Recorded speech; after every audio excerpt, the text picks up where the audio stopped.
Thanksgiving night a couple of years ago, I was sitting in my parents' family room watching a movie when my younger sister burst through the door, hysterical. I asked her what was wrong, but she was panicking to the point she couldn't speak. She just kept trying to call her boyfriend. After calming down, she explained to us that while she was driving home on a dark, somewhat secluded road, a couple of creeps began harassing her. They were driving uncomfortably close behind her, and then they tried running her off the road. She called her boyfriend, who came to her rescue by getting the guy's attention. My sister made it home, but she was worried about her boyfriend because he wasn't answering his phone. After calling again and again, he finally picked up his phone. My sister overheard some of the conversation he was having with these jerks, and she heard someone say something about a gun. She freaked out, and my parents called the police and took her down to meet with her boyfriend and a cop. Apparently, the guys were drunk and had pulled a gun on her boyfriend. They found them and hopefully punished them accordingly. People are idiots. So last year, the day after Thanksgiving, I had to be at work at 8 in the morning. I don't drive, so I had to take the train, which meant that I had to be at the station by 6 a.m. I couldn't find my jacket, and I knew it was going to be cold, but it doesn't get super cold where I am, so I just grabbed a throw blanket and started walking. I was almost to the platform for the train, and I had just barely missed the first train that would have gotten me to work slightly early when a guy got off the train. He started yelling stuff at me, but I had headphones in, so I don't know what he all said.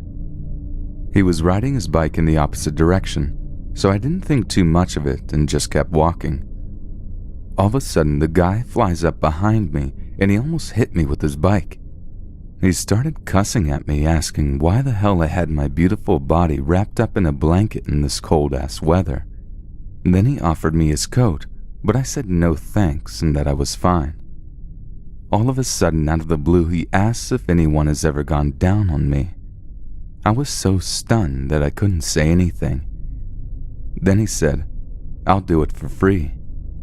At that point, I gained my composure and just said, "I'm leaving now," and he said some other vulgar things as I was walking away.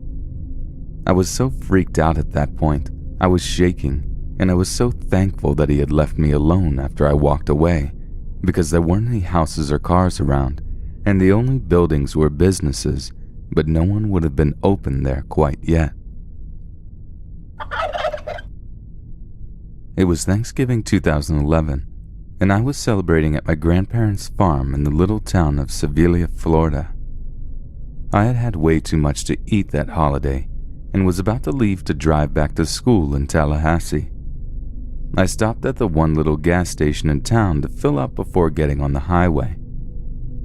I had just finished filling up when a lady walked up to me. She was really ratty looking with crazy blonde dyed hair. But this is the backwoods of Florida, so no judgment. There were really kind people who looked like that in those parts.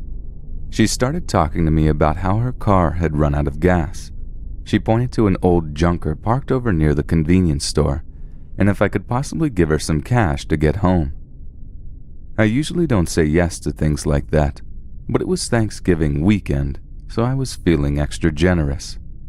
I told her that I'd be happy to fill up her car a little to get her home. Then it started getting weird. She kept insisting I give her cash and that the car was so empty she couldn't drive it to a pump. I don't know why I didn't leave right then and there, but again, I was in a very good mood. I told her if she had a gas can, I would put some in, but I didn't feel comfortable giving her cash. She kept objecting, but eventually went over and pulled a gas can from her car. I started filling it up. She put her hand on me and said, "Do you have a girlfriend?" I told her no, politely. She said she wanted to pay me back somehow for the gas and asked if I wanted to come to her place. I told her no, less politely. She kept touching my shoulder, thanking me, and then offered me a blowjob behind the station, so I stopped the gas pump, got in my car, and left her there with the gas can. I called my mom a little later and told her about the creepy, sleazy encounter. She paused and asked me if this lady had ratty blonde hair and looked like she was on drugs. I confirmed that yes, that is what she looked like, and how could she know that? This lady was apparently all over the news. She was a prostitute in town and had been at a party earlier. An exchange had gone south, and her baby had been kidnapped by a client of hers and left under a bush in town. She hadn't even bothered to call the police about the missing child until later. They were both arrested, and they were both charged. This all took place back in November of last year. I booked an entire trip in order to propose to my then girlfriend. I flew us both to Florida to go to Disney World and to the last concert of one of my favorite bands, Amberlin, and of course propose. We had a blast. I proposed in the Disney castle. She said yes, and everything went well. We took off the next morning, Thanksgiving Day, on the way home connecting through San Francisco. About 30 minutes into the flight, the captain comes on the intercom and announces that one of the engines wasn't depressurizing properly. We do a loop back to the airport and get unloaded into the terminal as we wait for another plane to be ready. When we got to the terminal, my now fiancée switched her phone back from airplane mode, and within a minute she had 10 plus voicemails, all from the same number, which she didn't know. Fearing the worst, we called the number without listening to any of the voicemails. I knew something was wrong as soon as she started talking to them. Her face went blank, and she didn't say a word. I told her to give me the phone, and she did. I asked who it was, and the voice I heard back just sounded dead. Absolutely no hint of emotion to it. All he said was, "I will kill both of you as soon as you land in Seattle." I asked who he was again, and he just hung up. She said she had no idea who it was, and I certainly didn't know the voice. I called him back, and when he would answer, he would just repeat the time that we were landing. Little did he know that we were delayed hours. I used to work in telecom, and I pulled some strings to get a name and address from the phone number that he used. Neither of us knew the name nor the address. She looked him up on Facebook, and she had one mutual friend with him, her ex-best friend, who we'll call Karen, that she was no longer friends with as she got wrapped up in heavy drug usage and stole from my fiancé. We did a little more digging and found out he was the boyfriend of Karen's new best friend. My theory is Karen saw the post that my fiancé was posting on social media about the trip, the engagement, and the great time we were having, and she was pissed and wanted to piss on our parade. I didn't take it as a joke, however. A death threat is a death threat, and in my mind as meth heads, they could follow through with it on a whim. I called him and talked over his rambling and told him I was armed, knew where he lived, and was not afraid to take things into my own hands. He hung up on me, so I called the Seattle area law enforcement, and they told me to call back on a non-holiday. So I called the emergency line, and they reiterated the same statement. We were on our own. We ended up flying in close to 9 hours after our original arrival time. Once we landed, we both had a single voicemail. Hers I assumed was from the guy, and mine I had no idea, as he hadn't been calling my phone. My voicemail was from my dad, who said he had gotten a call from my neighbors saying that my mailbox had been destroyed, looked like it had been hit by a car and the mail stolen from it. Her voicemail, however, was the guy screaming, "Where were you? How dare you?" and plenty of other threats and random yelling. I drove home and dropped off my fiancée at her house, insisting she not come with me to my place in case there was someone still there. They threw a brick through my window with an old picture of my fiancé and Karen attached to it. I tried calling him, to no answer. I went to bed after covering up the window with a tarp and making sure my fiancé was okay. I filed a police report the next day, They said I couldn't do anything without seeing them on my property. We blocked everyone involved on social medias and went about our lives. I didn't hear from him for 3 weeks when he sent me a picture of my fiancée working.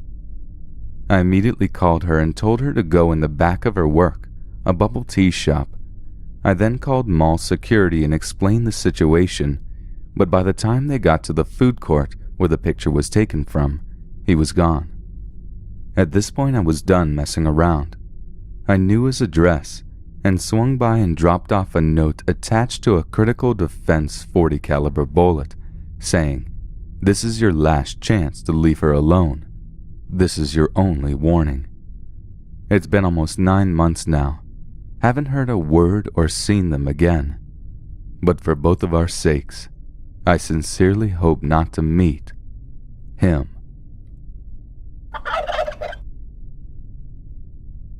I decided to post the story of my best friend and what her life is like with a stalker.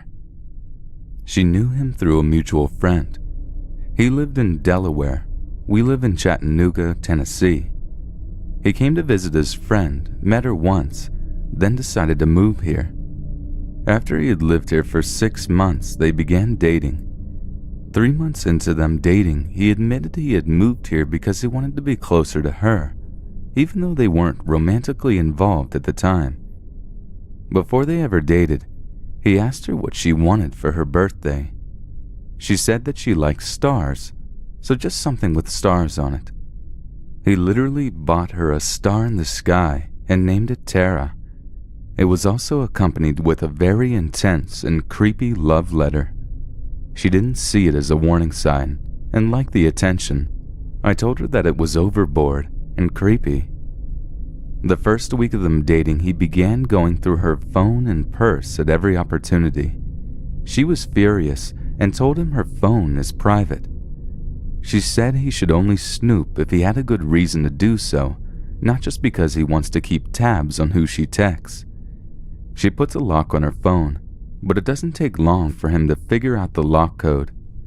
He didn't admit to going through her phone again, but she knew he was, because he would always seem to bring up a person that may have texted her that day, or the subject that was spoken of. Some phone numbers of her closet guy friends had been changed in her phone as well. He wouldn't let her go anywhere without him. He would make plans for her every single day of the week, and then make her promise to follow through with the plans, even though they lived together. If she ever went back on the plans because something else came up that she wanted to do, he would throw a fit and say that she's a liar because she didn't keep her promise. It was things like she had promised to eat dinner at home with him, small things, and he would often react violently. She became increasingly agitated with his controlling and smothering behavior, and told him that she wanted to go have girl time with me, that she needs some breathing space for a night. He made her promise to let him come if he would hang out with other people. About an hour before she was coming to meet me, I got a phone call from a friend that had moved across the country. He was in town and wanted to see me. I told him that I would have a friend with me that night, but we'd swing by his house for about an hour if she was okay with it. I asked Tara if she's cool with it, and she says of course. A few minutes later, I get a text from him asking if he could come because of the promise that Tara had made to him. I said I'm sorry, but I don't think it's acceptable. This is a friend that I haven't seen in several years, and I'm already taking one person over to his mom's house that he doesn't know. It would be rude to bring another. We're only staying there for about an hour anyways. A few minutes after, Tara texts and says she's walking out her door. She never makes it to my house.